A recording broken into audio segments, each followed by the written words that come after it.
Viral Mizan সহজ সরল সাদা সিধা একটা মানুষ, এই মানুষটারে নিয়ে এত ঝালাফালার দরকার আছে? ওরে কয়দিন আগে পুলিশে ধরে নিয়ে গেছে, এটা শুধুমাত্র যারা কন্টেন্ট ক্রিয়েটর তাদের অতিরিক্ত মাতামাতির কারণে। আজকে সে জেলখানা থেকে ছাড়া পাইছে, সে তার মতো বাসায় আসুক, তাকে গাড়ি নিয়ে যায় ফুলের মালা দিয়া সংবর্ধনা দিয়া এই যে তার মানসিক একটা বিকারগ্রস্তের পরিস্থিতি তৈরি করতেছেন, এর জন্য তো কয়দিন পরে আবার ঝামেলা হবে। একটা সহজ সরল মানুষ গরিবের খেদমতে কাজ করে, অল্প টাকায় অর্থাৎ 100 টাকায় গরুর মাংস ভাত বিক্রি করে। এই মানুষটারে ওনার মতো কাজ করতে দেন। এই মানুষটারে ওনার মতো কাজ করতে না দিয়ে কিছু কন্টেন্ট ক্রিয়েটর যারা অতি উৎসাহী, তারা বিভিন্ন সময় বিভিন্নভাবে তারে আপনার ভাইরাল করে, অর্থাৎ তার মূল যেই ব্যবসা ভাতের হোটেল সেটাকে একদম চাঙ্গে উঠায় দিতেছে। তো এই কাজগুলো করা একদমই অনুচিত, এই কাজগুলো করবেন না, এগুলো একদমই ঠিক না।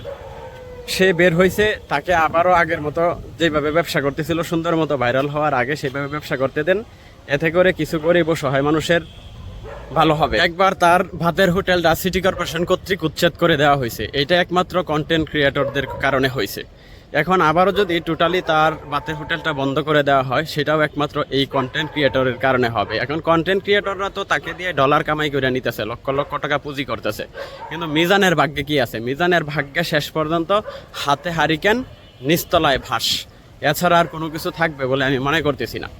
মানুষটাকে সহযোগিতা করেন, তাকে দিয়ে ডলার ইনকাম করার যে বিষয়টা সেটা পরিহার করেন, তাকে তার মতো ব্যবসা করতে দেন।